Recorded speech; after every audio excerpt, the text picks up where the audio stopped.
आपको बता दें, अब अतीक के पीछे मदरसा कांड का जिन जो है वो पड़ चुका है और इस वक्त हमारे साथ दो खास मेहमान भी जुड़ चुके हैं। उनका हम सीधे रुक कर लेते हैं। हमारे साथ अशोक पांडे साहब हैं, प्रवक्ता हैं बीजेपी के। आनंद प्रकाश तिवारी जी हमारे साथ प्रवक्ता हैं सभा के। आप दोनों का स्वागत बहुत। और गुफरान हमारे सहयोगी भी इस वक्त हमारे साथ जुड़ चुके हैं। सबसे पहले हम आनंद प्रकाश जी का रुख करते हैं। आनंद प्रकाश जी, अब बीजेपी कह रही है जो इंसाफ आप नहीं दिला पाए, अब बीजेपी वो इंसाफ दिलाएगी, मदरसा कांड में एक बार फिर से जांच कराएगी। जी नहीं, बिल्कुल जांच होनी चाहिए और सारे शिक्षण संस्थाओं में शिक्षा व्यवस्था वैज्ञानिक तरीके से उस पर संचालित हो, इसकी व्यवस्था सुनिश्चित करनी चाहिए सरकार को। तो इसमें कौन सी उसमें खास बात है। और हम समाजवादी लोग तो संपन्नता और समता आधारित वैज्ञानिक शिक्षा के पक्षधर हैं। वैज्ञानिक शिक्षा का प्रचार प्रसार होना ही चाहिए और इस पर सरकार के नियंत्रण में होना चाहिए। सबसे बड़ा नियंत्रण ये संस्था हमारी सरकार है, तो इसमें कौन सी दिक्कत है। और समाजवादी पार्टी की पूरी व्यवस्था, हमारी पूरी सरकार यह सुनिश्चित। चलिए, आनंद प्रकाश जी से साथ संपर्क इस वक्त हमारा टूट चुका है, लेकिन हमारे साथ बीजेपी प्रवक्ता अशोक पांडे साहब जरूर जुड़े हुए हैं। उनका हम इस वक्त रुक कर लेते हैं। पांडे साहब, अब मदरसा कांड दोबारा खुलेगा और फिर दोबारा इसकी जांच यहां पर होगी, यानी कि जो इंसाफ नहीं मिल पाया था वो इंसाफ मिलेगा और शायद आनंद प्रकाश तिवारी साहब को भी इससे गुरेज नहीं है। देखिए, निश्चित तौर पे अगर ये इस तरह का अपराध है तो उस अपराधी को सजा मिलनी चाहिए। उत्तर प्रदेश सरकार जीरो टॉलरेंस की सरकार है। निश्चित तौर पे हमारी सरकार में कोई भी अगर अपराधी है, बड़ा से बड़ा आदमी है, और अगर इस तरह का जुर्म किया है तो निश्चित तौर पे उसकी जांच हो और दंड पाएंगे। अतीक अहमद तो स्वयं निश्चित तौर पे हमारी सरकार द्वारा बनाए गए कानून के दायरे में हमारे बुलडोजर के आगे आगे भाग रहे हैं, बुलडोजर पीछे पीछे है, किसी को हम बख्शने वाले नहीं है। निश्चित तौर पे इसकी जांच होगी और जांच में जो भी दोषी है उनको सजा मिलेगी और उन लोगों को इंसाफ मिलेगा जिनके साथ ये जुल्म हुआ है। बिल्कुल, यानी कि इंसाफ उन लोगों को दिलाया जाएगा। गुफरान भी इस वक्त हमारे साथ बने, गुफरान का भी हम एक बार रुक कर लेते हैं। गुफरान, इस पूरे मामले को लेकर अगर जांच की जाए तो मौजूदा सरकार ये कहती है कि सपा सरकार में इंसाफ नहीं मिल पाया और अब ये इंसाफ जो है मौजूदा सरकार दिलाएगी। थोड़ा समय क्या नहीं ले लिया यहाँ पर इंसाफ दिलाने में मौजूदा सरकार ने भी?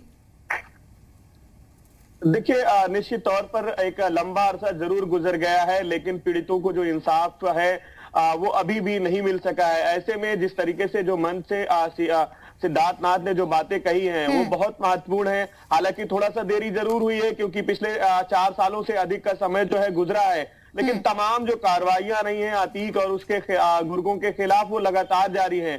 अब अगर मदरसा कांड की दोबारा जिस तरीके से जांच की बात सिद्धार्थ नाथ सिंह ने सीएम योगी के मंच से कही है, निश्चित तौर पर ये आने वाले समय के लिए बहुत महत्वपूर्ण इस लिहाज से होगा क्योंकि उसके अपराधों में एक सबसे जो घिनौनी वारदात थी ये मदरसा कांड था, मदरसा की घटना थी। यही वो घटना है जिसके बाद अतीक और उसके परिवार ने कोई भी चुनाव जो है कहीं से भी नहीं जीता है। इसी चुनाव के बाद उसके अपने लोगों का जो भरोसा है उससे उठा और निश्चित तौर पर अगर ये जांच होती है तो आने वाले दिनों में उन पीड़ितों को इंसाफ मिलेगा जिनके साथ ये घटना हुई थी, उन्हें भी इंसाफ मिलेगा। जो बेगुनाह थे, निर्दोष थे, उन्हें जेल भेजा गया था। ये इंसाफ हालांकि कब मिल पाएगा ये थोड़ा सा वक्त जरूर लगेगा। इसके लिए आशीर्वाद की बात कही, कब मिल पाएगा ये इंसाफ, ये अशोक पांडे साहब हमें बताएंगे क्योंकि अब मौजूदा सरकार कह रही है इंसाफ दिलाएंगे। वो हाथ भी खड़ा कर रहे थे। अशोक जी बोलेगा। देखिए, आपको बता दें पिछले 5 साल से हम इन लोगों के खिलाफ कार्रवाई कर रहे हैं। अतीक अहमद जो समाजवादी पार्टी बसपा सरकार में शेर था, आज गिरधरों की तरफ भाग रहा है। उत्तर प्रदेश में मुख्तार अंसारी जो महान गांधीवादी विचारक बन के घूम रहे थे सपा सरकार में, आज दामन बचाने में खाली जान बचाने के लिए गिड़गिड़ा रहे हैं। उत्तर प्रदेश में निश्चित तौर पे कानून का राज है और हम 5 साल से कार्रवाई कर रहे थे। उसी के तहत अब मदरसा कांड की जांच होगी और निश्चित तौर पे इन लोग सलाखों के पीछे होंगे, इसमें कोई दो राय नहीं है। बिल्कुल, सलाखों के पीछे इन लोगों को पहुंचाया जाएगा। जब्बार भी इस वक्त हमारे साथ जुड़ चुके हैं। जरा जब्बार का रुख करते हैं, फिर आनंद प्रकाश जी के पास में जाती हूँ। जब्बार, इस पूरे मामले की बात की जाए तो जो पीड़ित हैं वो लगातार इंसाफ की बात जो रहे हैं, लेकिन अब एक उम्मीद जो है जरूर यहाँ पर जगती हुई नजर आएगी कि कम से कम राजनीतिक मायनों से समझिए भले ही, लेकिन इंसाफ शायद अब मिल जाए। जाहिर तौर पर है इंसाफ इंसाफ होता है। कहते हैं कि अगर देर से मिला हुआ इंसाफ वो इंसाफ भी नहीं होता। एक लंबा अरसा, एक लंबा वक्त गुजर चुका है, मगर इस बीच में जिस किस्म का इंसाफ मिलना चाहिए था पीड़ितों को अभी तक नहीं मिल सका है। मगर इस चुनाव में एक बार फिर से सिद्धार्थनाथ सिंह ने उस मुद्दे को उठाया है जबकि मुलायम सिंह यादव की सरकार हुआ करती थी। उस वक्त अतीक अहमद वहां से सांसद हुआ करता था। उस वक्त उसका भाई जिसके ऊपर में ये सारे के सारे आरोप है, इल्जाम है, वो विधायक हुआ करता था। मगर अब सिद्धार्थनाथ सिंह की इस टाइमिंग को लेकर के हो सकता है कि कुछ लोग सवाल उठा सके। हो सकता है लोग ये कहे कि आपकी 5 साल की सरकार थी, इस सरकार के अंदर आपको सारे पीड़ितों को इंसाफ दिला देना चाहिए था, मगर आप 5 सालों में आपने क्या किया। लेकिन फिर भी कम से कम इस चुनावी माहौल में जिस किस्म से आरोप प्रत्यारोप का दौर चल रहा है, हर पार्टियां एक दूसरे के खिलाफ में जिस किस्म की बिंदु को निकाल रही ताकि जनता का विश्वास तो जीते, मगर गर्चित तमाम तरह की तिकड़मबाजी को राजनीतिक तौर पर एक तरफ अगर रख दें तो कहीं ना कहीं इंसाफ की लड़ाई तो है ही है, कम से कम उन पीड़ितों के लिए जिसके दोषी अतीक अहमद और उसका भाई तो है ही है, मगर कहीं ना कहीं इस सरकार में भी देरी हुई है। लेकिन अब ये उम्मीद एक बार फिर से सिद्धार्थनाथ सिंह के जरिए जताई जा रही है कि आप लोग एक बार फिर से मुझे जिताएं और इस बार तमाम तरीके की पूरी गहनता के साथ में जांच पड़ताल करने के बाद में हर उस शख्स को इंसाफ मिलेगा जो कि इस पूरे मामले में अतीक अहमद या उसके भाई के जरिए किए गए घिनौने अपराध का पीड़ित रहे हैं, क्योंकि वो लड़कियां वो छात्र यानी कि उम्मीद अब जग गई है। और ये इंसाफ कितनी जल्दी मिलता है ये भी देखने वाली बात होगी, क्योंकि ये बात तो कह दी गई है लेकिन इंसाफ कितनी जल्दी होगा इस पर निगाह जरूर बनी हुई है। आनंद प्रकाश तिवारी साहब भी हमारे साथ बने हुए हैं, सपा के प्रवक्ता। आनंद जी, सपा सरकार तो इंसाफ नहीं दिला पाई, अब बीजेपी ठोक बजाकर कह रही है कि हम इंसाफ दिलाएंगे। देखिए, गड़े मुर्दे उखाड़ने की विशेषज्ञ है हमारी भाजपा सरकार और खास करके जोगी सरकार। अरे इंसाफ अभी अभी जो ताजा इंसाफ है किसानों को दिलवाइए ना। लखीमपुर खीरी में टेनी महाराज आज की तारीख में भी इनके मंत्रिमंडल में बने हुए हैं और घोषित अपराधी है, घोषित अपराधी। अरे पानी से सुनिए जरा सा, अरे पानी से सुनिए, अरे सुनिए पाड़े बाबा, आज की तारीख में भी राज्य मंत्री बने हुए हैं, अपराधी है, किसानों को रोकने का अपराधी है। और आज जो इन्होंने अरे सुनो यार, बेकार की बात करते हो, सुनो, ये तो भ्रष्टाचारी लोग हैं। अरे सुनिए पंडित जी, कम करने वाले सुनिए टेनी जी आपके गले में हड्डी बन के अटके हुए हैं। इनसे क्या किया जाए, खाली पंप करते हैं पर सुनिए पहले टेनी जी, अरे सुनिए पहले, टेनी जी आपके गले में हड्डी बन के अटके हुए हैं, पहले उसको निकालिए। 5 साल पुराना 7 साल पुराना सपा सरकार का गड़ा मुर्दा उखाड़ने से कुछ नहीं मिलने वाला है। आपके नीचे से जमीन खिसक चुकी है।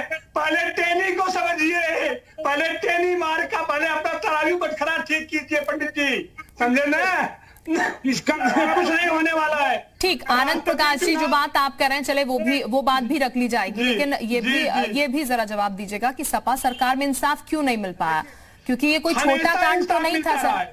हमेशा इंसाफ मिलता रहा है। तो सर फिर इस केस में कार्रवाई क्यों नहीं हो पाई? क्यों बीजेपी को आपने मौका दे दिया कि अब वो मंच से आकर कह रहे हैं बड़े मुर्दे अब वो उखाड़ रहे हैं, क्यों बीजेपी को आपने मौका? समाजवादी पार्टी के प्रवक्ता इतनी बेशर्मी के साथ इस बात का जिक्र कर रहे हैं कि टेनी के मामले को पहले उठाइए। समाजवादी पार्टी के प्रवक्ता कितनी बेशर्मी के साथ कह रहे हैं गड़े मुर्दे मत उखाड़िए, मतलब उन छात्राओं को इंसाफ न मिले। आप ये कहना चाहते हैं, कितनी बेशर्मी की बात आप कर रहे हैं। आपको माफी मांगनी चाहिए, आपको उन पीड़ितों से माफी मांगनी चाहिए। आप किसानों को आप कह रहे हैं कि किसानों के मुद्दे को उठाइए, उन मुद्दों को मत उठाइए। हमारी सरकार आने दीजिए। 5 साल में जो आपने नहीं किया है, 5 साल में जो आप सबको इंसाफ मिलेगा, सबको इंसाफ की वकालत होनी चाहिए साहब। मुलायम सिंह से लेकर के अखिलेश यादव तक मुख्यमंत्री रहे, आपकी सरकारों ने इंसाफ दिया उन पीड़ित छात्राओं को। आपकी हैसियत नहीं है सच का सामना करने का, सत्य का सामना करने का। नहीं आनंद जी, हम तो आपकी बात भी रख रहे हैं ना। आनंद प्रकाश जी, आप जो बात कर रहे हैं हम तो वो सवाल भी पूछ रहे हैं, लेकिन इसका जिक्र आप जब कह रहे हैं, आप किसानों की बात उसमें लेके आ जा रहे हैं, क्या महिलाएं इंपॉर्टेंट नहीं है? जो ये इतना बड़ा कांड हुआ, क्या वो इंपॉर्टेंट नहीं है? आप तो उसे बिल्कुल सिरे से खारिज कर रहे हैं, दरकिनार कर रहे हैं कि गड़े मुर्दे मत उखाड़िए। नहीं, दरकिनार नहीं कर रहे हैं, सबको हक मिलेगा। नहीं तो फिर आपकी सरकार में हक क्यों नहीं दिला पाई? तो फिर क्या हम बीजेपी का ये कथन सही मानने? नहीं आप आनंद जी, हम नहीं है। नहीं आनंद जी सुनिएगा जरा। हम नहीं है। लखीमपुर के किसानों को इंसाफ हो दे, सड़क पर चलती हुई महिलाओं का जो इन्होंने पहले इंसाफ। लखीमपुर खीरी की आड़ में आप अपने सरकार के वक्त में जो कुछ हुआ था उसमें पर्दा डालने की कोशिश कर रहे हैं। बड़ी बेशर्मी के साथ आप यहाँ पर बैठ करके पार्टी है ही। पहले अपनी जुबान को लगाम दीजिए। बेशर्म कौन है? बेशर्म योगी है, बेशर्म मोदी है, बेशर्म आप लोग हैं। बेशर्मी की बात हमसे करेंगे, समाजवादियों से करेंगे। आनंद शर्मा जी, आनंद आनंद जी, ये बहस के लिए, चिल्लम चिल्ली के लिए आपको नहीं बुलाया गया यहाँ पर। हम लोग हैं, आप कौन हैं? यही सम्मान करते हैं। उन छात्राओं का सम्मान आप करते तो ये बात नहीं करते कि गड़े मुर्दे में तो खाड़िए। अभी तक इंसाफ नहीं दिला सकी 2 टेन्योर में आपकी सरकार। आप ये कहते हैं कि बेशर्मी की बात हो रही है। जो आनंद जी पाए हैं वो सबको हम देंगे, वो सारा न्याय दिया जाएगा, लेकिन किसानों को भी न्याय देंगे, हाथरस की बच्ची को भी न्याय देंगे। अब तक आज ये मुद्दा नहीं उठता सर। आनंद साहब, आज ये मुद्दा उठाने की जरूरत नहीं थी फिर। ठीक आनंद जी एक बन रुकिएगा। ठीक आनंद जी, अशोक पांडे साहब भी जरा कुछ कहना चाह रहे हैं, जरा उनकी भी सुन लेते हैं। अशोक जी बोलेगा। देखिए, आपको बता दें, आप किससे सवाल पूछ रही। जो लोग अपराध को ही राजनीतिकरण जिन लोगों ने उत्तर प्रदेश में किया, जो लोग लगातार गायत्री प्रजापति मंत्र का जाप करते रहे, आप इनसे क्या सवाल पूछेंगी? विकास दुबे जैसे दुर्दांत अपराधी का जब इनकाउंटर होता है तो ये लोग परशुराम की मूर्ति बनाने लगते हैं। नेताजी अपने बेटे के लिए गायत्री प्रजापति को छोड़ देते हैं, लेकिन अकेले गायत्री प्रजापति को नहीं छोड़ते, बेटे को छोड़ देते हैं। आप किसकी बात करती हैं? एक है संस्कारिक लोग हैं, अपने बाप को भगा के अपने चाचा को भगाने वाले लोग हैं सत्ता के लिए। ये अपराध को राजनीतिकरण करने वाले लोग हैं। इनसे इंसाफ की बात, अरे बाप रे बाप, हंसी आती है, लगता है कि शैतान हनुमान चालीसा पढ़ रहा हो। चलिए देखिए, इंसाफ की बात जब हम कर रहे हैं तो इसीलिए हम जिक्र कर रहे हैं। बहस करने से नतीजा नहीं निकल आएगा, इसलिए हम बार बार कह रहे हैं। अशोक जी, इसीलिए हम बार बार कह रहे हैं। आनंद प्रकाश जी के पास मैं इस वक्त जा रही हूँ। अशोक जी, मैं आपके पास वापस लौटूंगी। आनंद प्रकाश जी, देखिए थोड़ा शांति बना रखिएगा, चिल्लाइएगा मत, सेहत के लिए सही नहीं है सर। अरे ये लोग तो खुद ही बिना नहीं, देखिए चिल्लाने से कुछ नतीजा नहीं निकलेगा। सिंपल सा है ना, बिल्कुल सिंपल सा सवाल हम कर रहे हैं आपसे कि बीजेपी सरकार फिर ये कहती है कि सपा सरकार में माफियाओं का राज था, इंसाफ नहीं मिलता था। तो देखिए, अब जब इंसाफ नहीं मिला तो आप लोगों ने तो मौका दिया ना बीजेपी को ये बोलने के लिए कि हम इंसाफ दिलाएंगे। सपा सरकार ने इंसाफ नहीं दिला पाई सपा सरकार इंसाफ। तो बाबा क्यों नहीं 5 साल में इंसाफ किया? ये 5 साल क्या सर, आप उंगली उठा रहे हैं, ये जायज है, लेकिन सवाल तो आपसे भी बनता है ना। सवाल तो आपसे भी बनता है, आपकी सरकार ने क्या किया? ये सवाल हम अशोक पांडे जी से तो उठा ही रहे हैं कि इतनी लेट आपको क्यों ध्यान आया, लेकिन सवाल तो आपसे भी बन रहा है कि आपकी सरकार ने क्या किया, आपकी सरकार में क्यों इंसाफ नहीं मिल पाया महिलाओं? सही ट्रैक पर तो आए। एक बात और सुनिए, न्याय की न्यायपालिका की अपनी एक प्रक्रिया होती है। उस प्रक्रिया के तहत उस समय जो हुआ वह 5 साल इस समय बीत गया। इस बीच इन लोगों ने क्या किया? अगर उस समय न्याय नहीं होता तब क्या किया? और इस समय जो यहाँ पर दुर्घटनाएं हो रही हैं, जो हत्याएं हो रही हैं, जो बलात्कार हो रही हैं, जो हमारे किसान कुचले जा रहे हैं, इन 5 सालों में भी ये उस पर भी अपना नजर बनाएंगे। ठीक, चलिए अशोक पांडे जी, आप जो सवाल पूछ रहे हैं अशोक पांडे जी से मैं उसका जवाब ले लेती हूँ, थोड़ी संतुष्टि फिर होगी सर। आनंद प्रकाश जी, देखिए बीजेपी प्रवक्ता यहीं पर हैं, जो सवाल आप पूछ रहे हैं आपके सवाल भी मैं जायज मान रही हूँ, उनसे ही पूछ लेते हैं। अशोक पांडे जी, क्या किया आपने इन सब पर? अशोक पांडे जी जवाब दीजिएगा, आनंद प्रकाश जी पूछ रहे हैं। देखिए, 5 साल हमारा बुलडोजर पीछे पीछे, मुख्तार आगे आगे, अतीक आगे आगे, बुलडोजर पीछे पीछे, सबकी संपत्ति हमने जब्त कर ली, अवाप्त कर ली, जेल के शिकंजे में है। विकास दुबे का इनकाउंटर कर दिया। आज अपराधी भाग रहा है क्योंकि पुलिस प्रशासन जाग रहा है और आनंद हंसी उड़ा रहा है। पर्याय है, ये लोग अपराध का राजनीतिकरण के इसी तरह बेशर्मों की तरह हंसने वाले लोग हैं। हम वाले लोग नहीं है। 4 साल तक तो घर में बैठ के ट्वीट करते रहे, जनता के साथ अखिलेश यादव चीट करते रहे, अब अमृत पिलाने के लिए निकले। हंसी आती है। धन्य पांडे जी, थार जीप भी आपके गृह मंत्री की थार जीप आंदोलनकारी किसानों के पीछे दौड़ रही है।